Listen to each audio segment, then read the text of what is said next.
Hey everyone, Ashton here with YogiApproved.com, and today I am so incredibly honored, grateful, and excited to have Jessamyn Stanley in the house. Jessamyn, welcome. Thank you so much for having me, Ashton. I'm like really not anything more than anyone else though, so I'm like, oh no, don't. I'm not like that. I don't know. No, we're just, love you already. We got like 20 minutes before this thing started to hang out, so. You're awesome I feel like too. we're already fast friends. Awesome. Well, Whatever. thank you. Well, thank you for having me. Yes, definitely excited.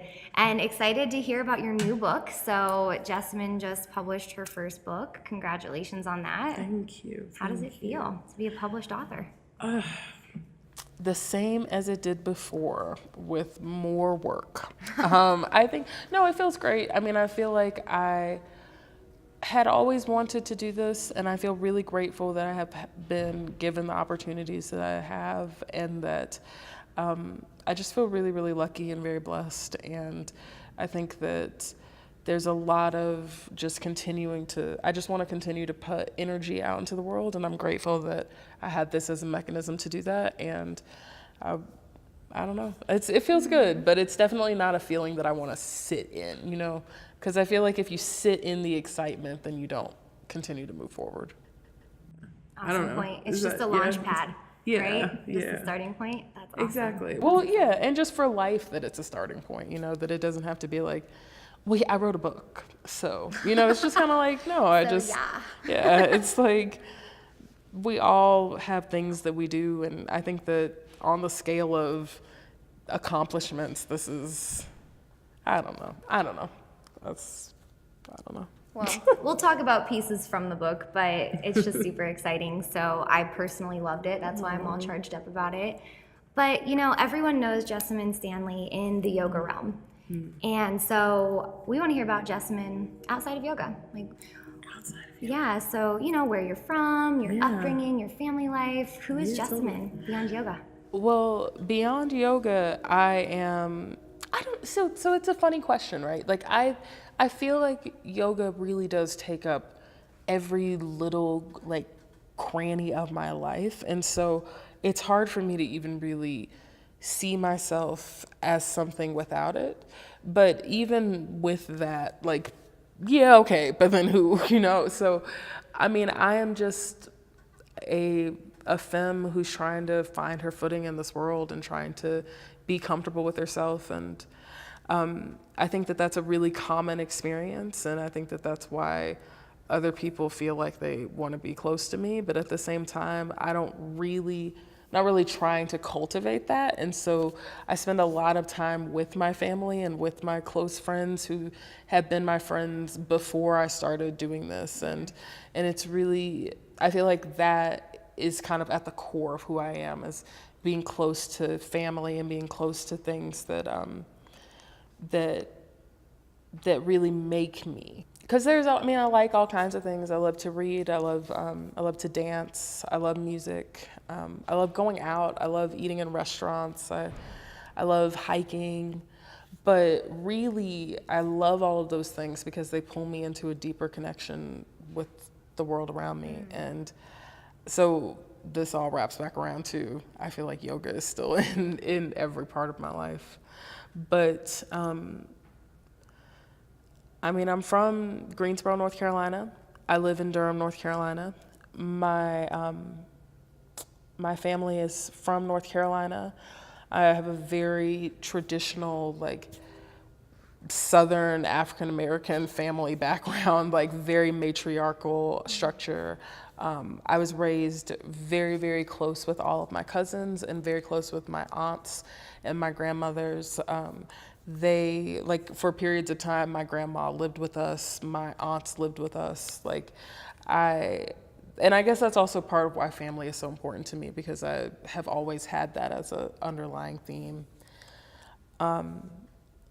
My friends are extremely important to me, especially the friends I had before I started doing this, because the whole yoga universe can just be like fake as fuck, you know what I mean? Like, it'll just be like everyone is pretending to be something that they're really not. And I see that, and I no shade it, and I respect it. It is what it is. but I'm trying to stay as far away from that as possible. And that means that like the people who have been down for me, like when I was, you know, like getting off work at 2 a.m. and like needing someone to just like kick it with, like those are still the people that I want to continue to be friends with. But yeah, and I mean, I'm very avidly from North Carolina also. I used to really hate being from the South and being from North Carolina, and I dreamed of moving to New York and just like not being, because there are a lot of weird things about being from, it's funny being in this part of the country, being in Colorado, because like in the South it's very much still segregated. Like it's not, but it is still essentially. And so that really peppers everything. It's in all of the interactions, it's in everything. And it was my normal, it is my normal, but it was like my only way of really understanding this world. And it was very stifling to grow up in. And I also grew up in a predominantly white community as well, which being, and I talk about this in Everybody Yoga, being so very much like African American is very difficult to live in an environment where you are taught to look a way that you do not biologically look and that you will not biologically look. And all of these things definitely had a strong impact on me as I grew up. But now I see the beauty in the state of North Carolina, and all the things that I resented before, and I have a newfound appreciation for them. And that is probably because of yoga. We really become defined by like the roles that we play and by the way that we exist for other people. And I get that, and I'm really trying to move beyond that in my own understanding of myself, because I think it has led to me not really being that engaged in my day-to-day life, because I'm very much trying to fulfill those roles. And I think that as wild and esoteric as it may sound, I'm very much just trying to be close to family, whatever that means, which is a very broad term. And it doesn't have to mean biological family or even like physical family, but just having a connection to something bigger than the self. And by that extension, family.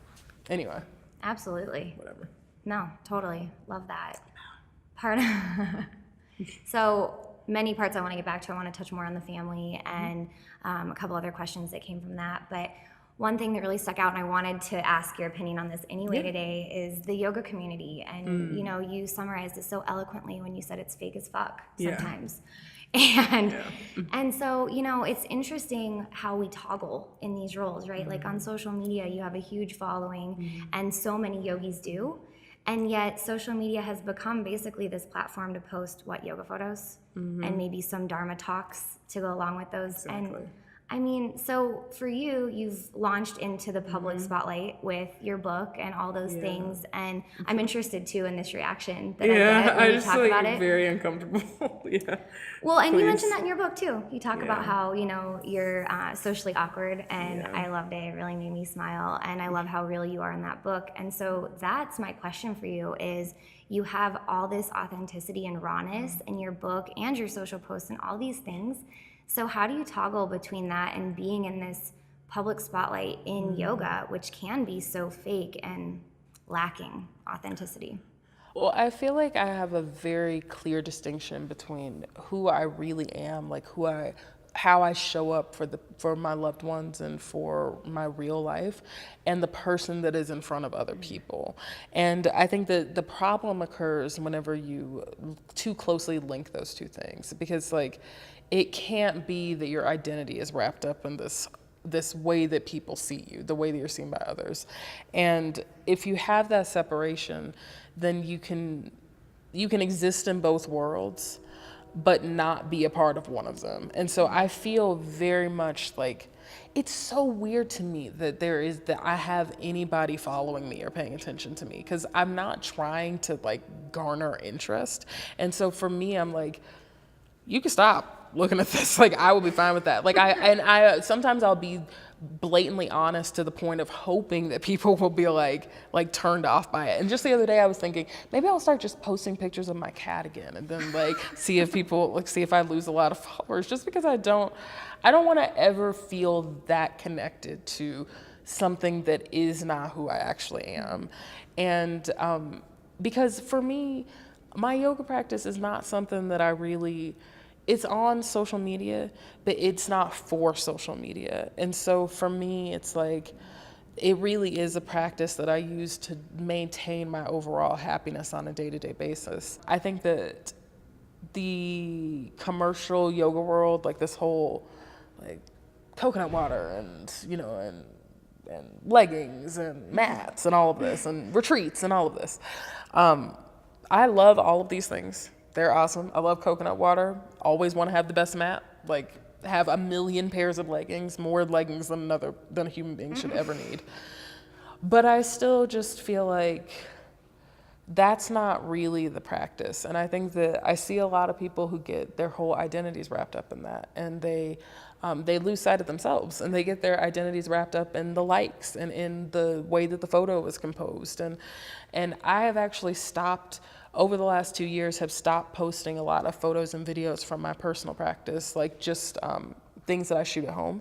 I shoot all kinds of photos and videos and just don't put them on there. And I will put things from professional shoots, but even when I do a professional shoot, I have like a specific list of asana that I will practice in front of the camera, because I just feel like and this is going into a different topic, but I think that the whole practice has been very trivialized by social media, and people see it and they're just like, handstand on the beach. We're worshiping handstands on the beach. I got to be able to do this. I have to be able to do bakasana and transition to this pose and that pose because what? Because why? What is the purpose of that? Is that yoga? I think that's ego and wanting to be like a gymnast or something, which is dope and it's its own thing. But I feel like when you have people who, I feel like on the followership count, my followership is not really that high. Some people have like millions of followers, and you are obsessively posting poses of yourself, like, and getting off, like jacking off from having people like them and telling you like how great you are and how amazing your practice is. And I'm just like, is that yoga? But then the thing is, that is their yoga. And so I don't take issue with it, because I think that like, that is their practice. That is what that's the experience that they're gonna have with it. And but I think that it is important for me on a personal level to have a very clear distinction between all of these things, because when social media is done, when Instagram is over, which is gonna happen eventually, I don't want to be sitting over here like crying into my pillow because I'm not getting likes from people. You know what I mean? Like, I don't want to feel anything like that. So, I just think that humans are meant to be running and jumping and hunting and leaping and not staid machines. And so I just, I'm trying to live in that space. So there's a really interesting division between what we started to get into, which is that whole ego and you feeling like, yeah, you don't want that all that recognition. And so there's a difference to me though between being, and you're not this obviously, but hey, I'm Jessamyn Stanley, don't know who I am, versus, people being like, listen, you've made a huge difference in my life. I'm super inspired by you. And it's not egotistical for me anyway. Yeah. I don't feel for you to be like, thank you, Everyone always says this to me. Like, it's like, Jessamyn, calm down. It's not that serious. Like, it's okay that, like, you're not asking for people to say these things to you. And I'm like, I totally get that. And I really appreciate it. My emotional center really appreciates it. But I feel like it's very important for me to keep that in check. Like, it's a good marker to have, because I think that to really live this practice, you have to be conscious of that, and that eventually I would hope to get to a place where like I'm not a part of this at all, that I can walk from this universe of very superficial and materialistic things and live a different kind of lifestyle. And but in order to get to that place, I think that you have to be critical of yourself. But it's a weird contradiction, and I'm actually really glad that I am glad that it's happening in front of other people, because I think this is a real thing about being a practitioner in the 21st century that has never existed before.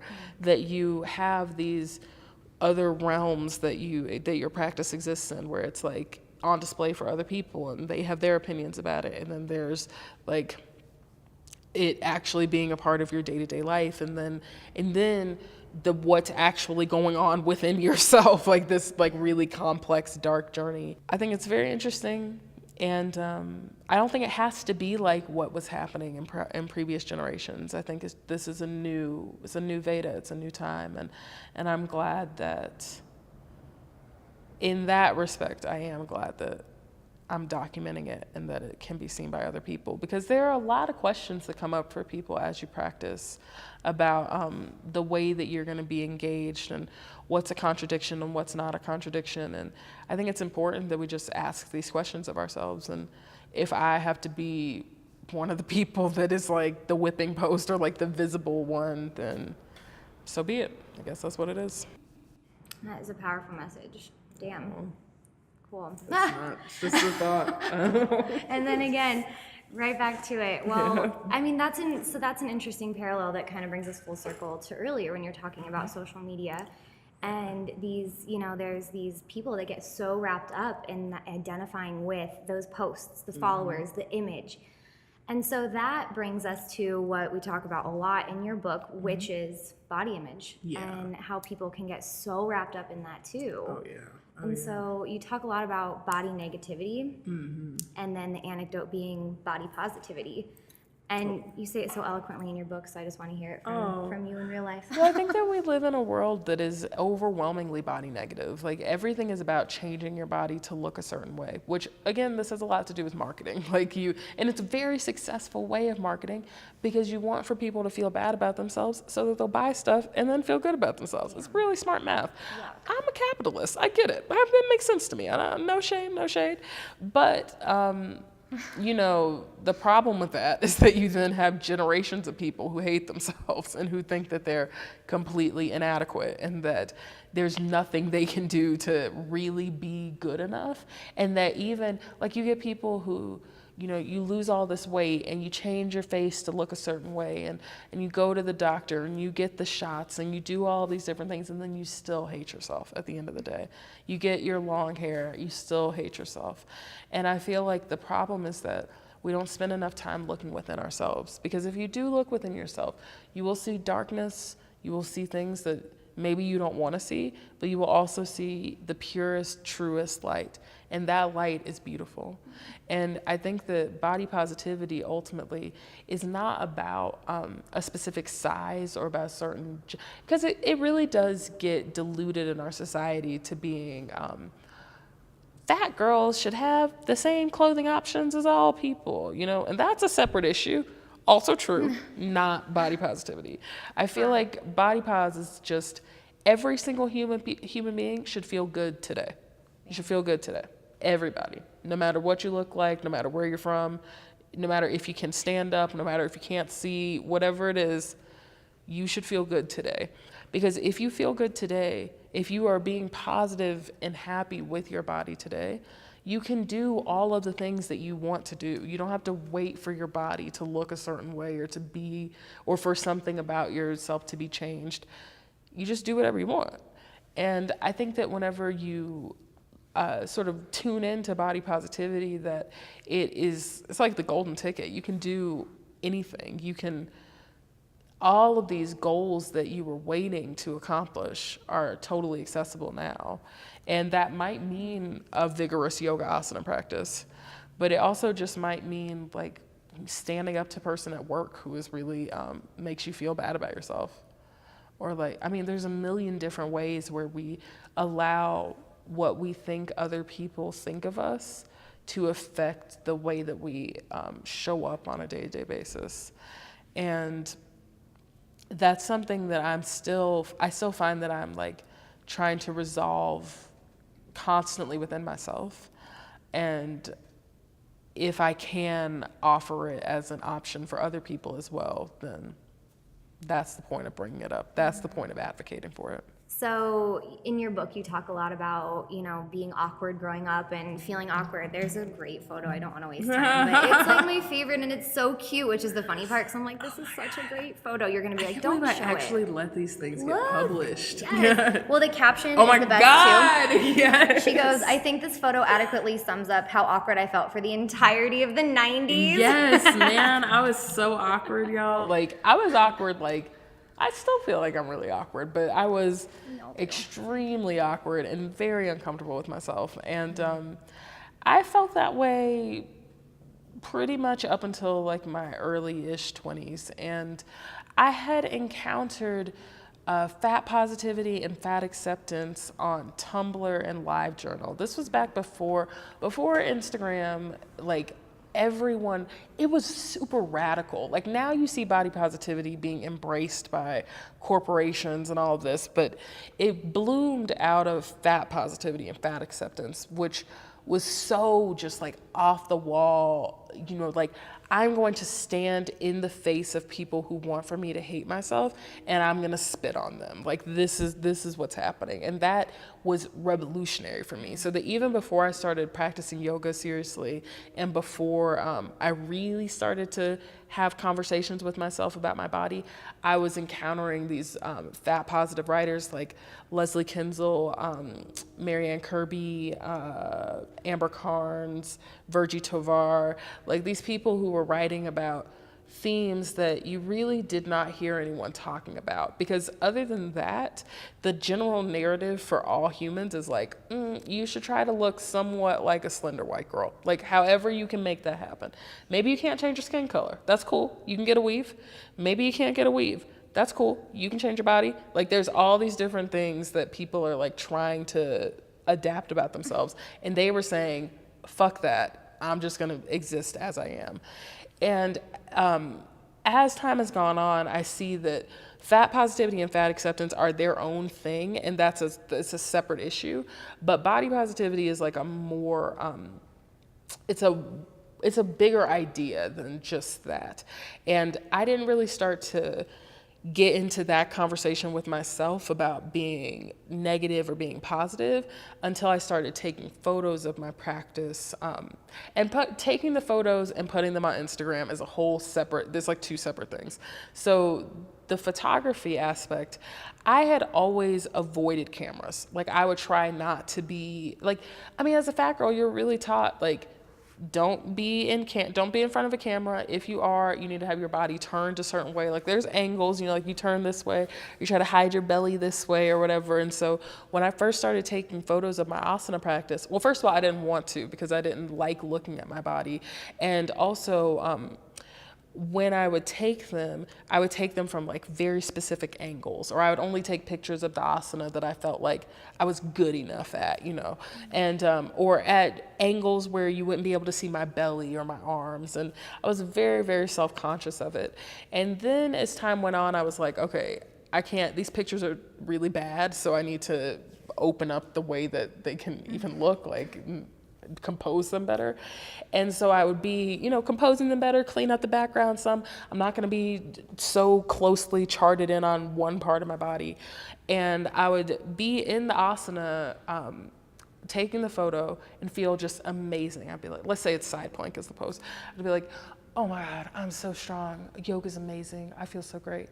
And then I would look at the picture and I would immediately start talking shit about myself. And I'd be like, oh my God, your belly is so big. Your arms are so fat. Blah, blah, blah. Like, just going on and on and on.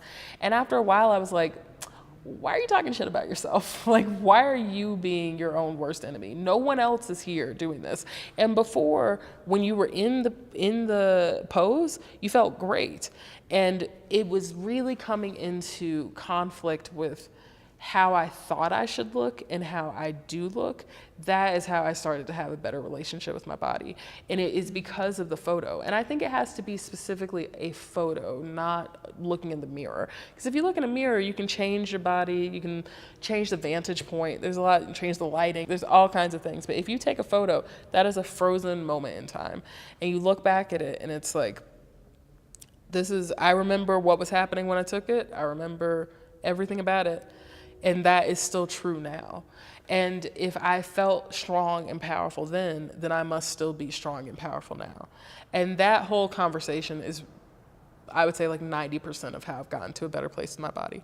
But it's very much a practice. You know, it's not something where I'm like, yeah, and now I never question anything and I always feel great about myself. No, it's like, it's a day by day thing. But it's worth it to have the day by day rather than to not have it at all. And so, you know, getting back to like that adorable photo of you, you know, in the 90s.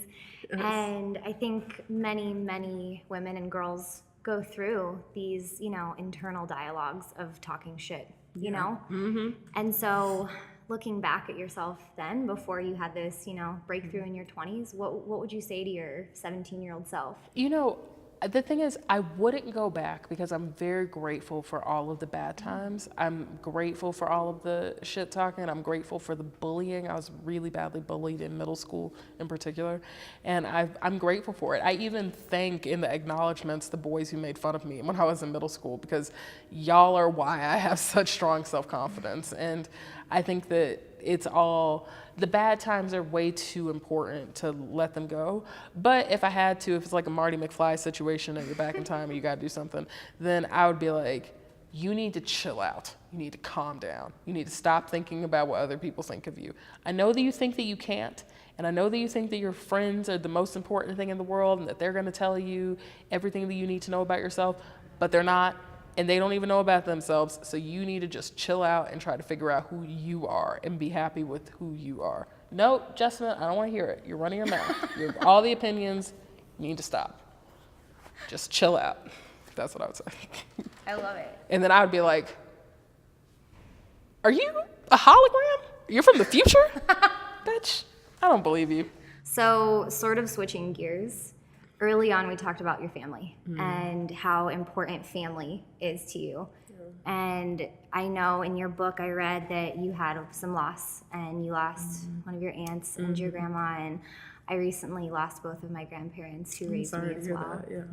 And I'm sorry, you know, we all have these losses. That's true. And so I'm curious what you did, and also how yoga can or did play a role. Yeah. For you. Yoga played a huge role in the way that I have been able to cope with their passing. And in a lot of ways, I'm still very much processing the loss of my grandma and my aunt. And I don't, it was weird to write about my aunt passing specifically because I really have not processed that. And even having written about it, I mean, I very much like, this is why I practice yoga, because I have all these fortresses inside of myself. Like, I built a box for that to live in, and the only way that I can even start to touch that box is by practicing, because otherwise I will just keep it tucked away so that I can move forward in this life. And I think that one of the biggest misconceptions about this practice is that it's all about the positive, or that it's all about just happy and pretty and fun, when really it's about truth and authenticity. And that the truth of this is that loss is always hard because we are still living. And for me, it's very helpful to know that those feelings are never going to go away, that it is a part of living that these things happen. And I think that when you don't do a practice that connects you to the universe, that it's easy to kind of feel like you are, you know, in charge of everything, and that when things don't go your way, it's a problem. But when you see that you are part of something larger, a much larger symphony of sound and light, that when you are a part of something larger, it's not always going to be good, it's not always going to be pretty, but it will always be real, and it will always be true. And that the best thing that you can do is just accept that. And I think that were it not for yoga, I would be in a very different place with all of these things. Not that I'm like in such a great place with it, but you know, it's better than nowhere. So what would you say to other people who are, if they're going through a loss, like how can they step on their mat as a means to work through? through it. I mean, you could just use your mat as the place that you cry. Like that can just be the place where you show up to cry. And even if you don't, if you feel like, well, I'm not crying now, like you're not the crying type. Okay, so maybe like 20 chaturangas from now you'll be crying because you will be, you know? So like allow the tapas, the fire, to build up within yourself. We want to run from the fire. We want to be like, this is too much. I've had enough. I've had enough. You need that because that's what's going to burn away the things that are making it hard for you to see and accept. And so if you can put yourself into these situations where you feel as though you cannot move forward, as though everything, as though you are being pulled to pieces, that is how you can find a way to move forward. So if you are very far from your mat because you feel like, you know, maybe your body, maybe you waited too long to practice and you can't, this is just gonna be another thing to make you feel bad. And if you're in any kind of place like that with it, release that and just try to get to a place where your mat is your tissue. And then even if you're not crying or sweating to start, you will be eventually because you need to release. You need to let that go. And it's not pretty, it's not fun, but it is what has to happen. So, as a student and a teacher, my background is in hot yoga. So I was really excited and also laughing out loud reading about your first hot yoga experience. This is what I'm talking about. Everyone can find themselves in this book because did you yeah. have that experience or did you have all the feels in there? All the feels, the awkward kid growing up, like lots of your book. I was right there with you, babe. But the hot yoga, I'm trying to quote you verbatim. Oh, no. It was like it was the pranayama in the beginning of the Bikram class. Yes, dude. And they're like trying to impersonate a colony of dragons. Because everyone wants to show like just how good they are at the breath, you know. So they're like, yeah. And so you thought you were going to see steam come out of someone's nose. So, you know, I want to hear about, we all want to hear about your first yoga experience. So my aunt was really into Bikram yoga at the time. And she's the type of person who gets obsessed with things. And she was also really into making cheesecakes that summer. I'm pretty sure it was that summer. But she always has like little things that she's into. And Bikram yoga, though, is kind of, I say culty in the most positive way. Like I have lots of affection for cult-like behavior, but it's definitely kind of in that category. And she had drunk the Kool-Aid and she was like, oh my God, you'll love it. It's gonna change your life. It's so amazing. And I was like, I'm fat, I'm 16, I got nothing better to do, so why not? Like I was hanging out with her that summer. I was like, why not go do this class with you? And I remember walking into the room and it was just like having a damp, hot washcloth like trapped across your face. And I was like, because it's 104 degrees, right? So I'm like, how am I supposed to do movement in here? And like, it's carpeted.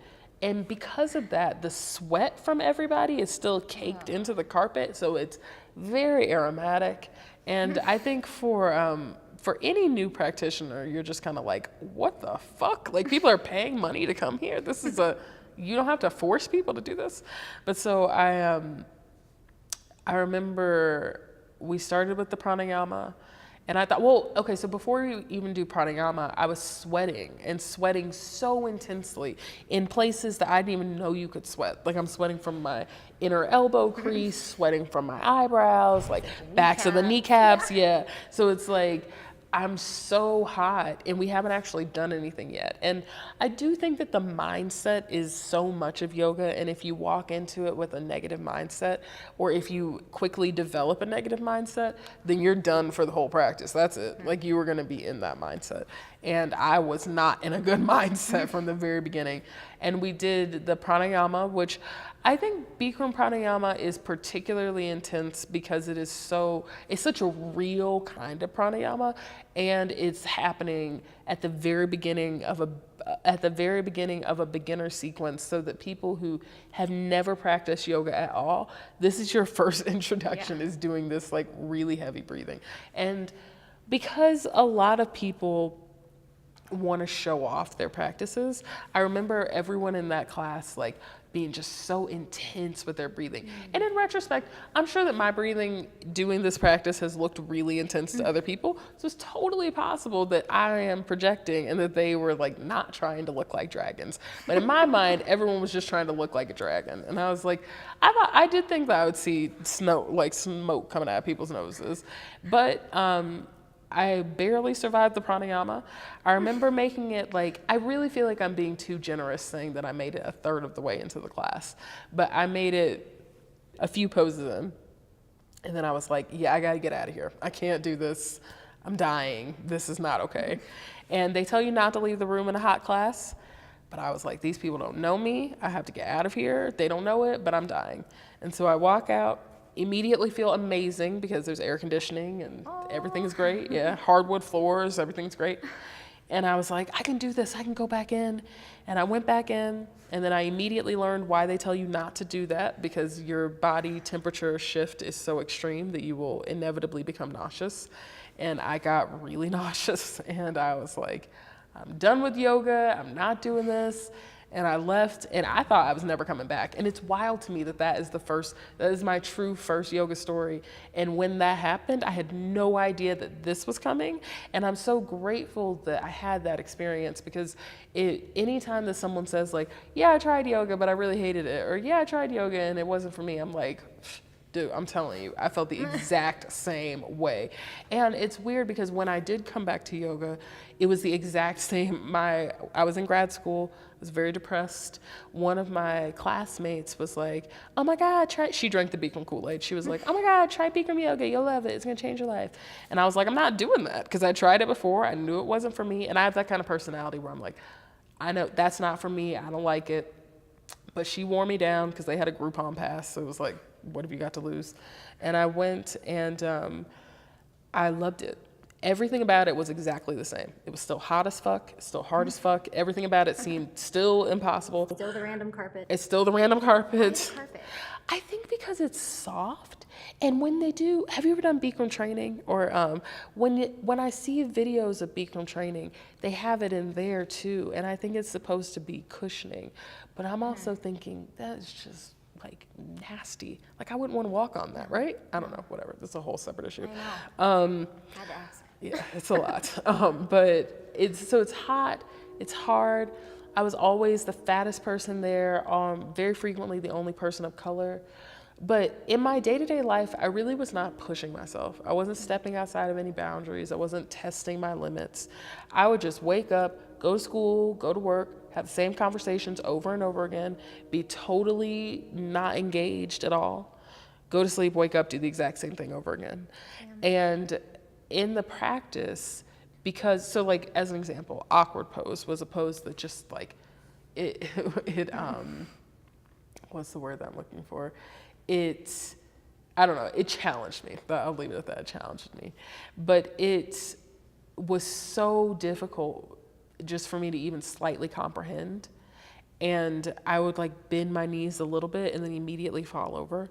And I'll get so pissed at myself. And you know, like in Bikram, they have the mirrors in front, so you're looking into the eyes of your true teacher, which I wasn't really doing yet, but let's say for the sake of that I was looking into the mirror. And look into the mirror and just be like, you are so, like, what made you think that you could do this? Like, everyone else in here knows what they're doing. You are the only one who's in here acting a fool, and like, you don't even deserve to be here, blah, blah, blah. Talking that shit and to then yourself. talking shit, yeah. And then I'd be like, yeah, but you could just try. You know, you might fall down. You're probably going to fall down, but you could just try. And then I get back up and I try, and I go for like a little bit longer than I did before, and then I fall down. But I went for a little bit longer. And then getting back up again was a game changer for me, because I was not doing that in my day-to-day life. And it's something that is really why I've stuck with this practice, because it does push you. It takes you to places that you didn't think you could go. Because we forget everything that is awesome in this life comes at a price. It doesn't just happen easily or come just because you want it to come. It comes after work and struggle. And I think that for me, it's been very helpful to have that as a constant reminder with the asana specifically, because it's like, if you can push yourself here, if you can take yourself beyond that boundary, where else can you take yourself? What other boundaries can you cross? And honestly, that's why I really became so obsessed with it, and why it really did fall into my life in this way.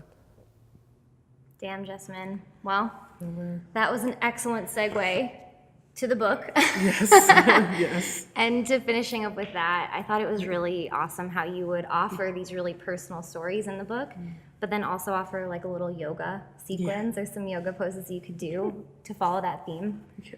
So, I mean, the book is incredible. You're here for your book tour. Yeah. And so your next stop is Boulder right after this. Boulder. Yeah, And yeah. And then Pasadena after that, Seattle after that, Los Angeles after that.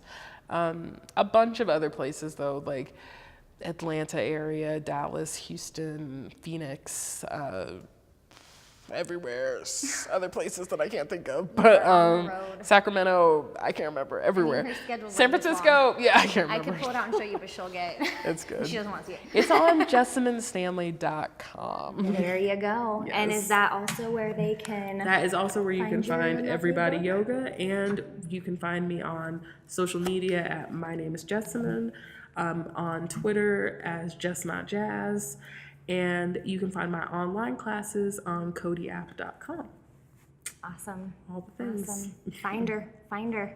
Well, Jessamyn, thank you Or so don't. much again. Or don't, you know. Thank you so much again. I Thank you for just having truly me. enjoyed our conversation. It's my pleasure. I'm glad to be here. Thank you. Thank you.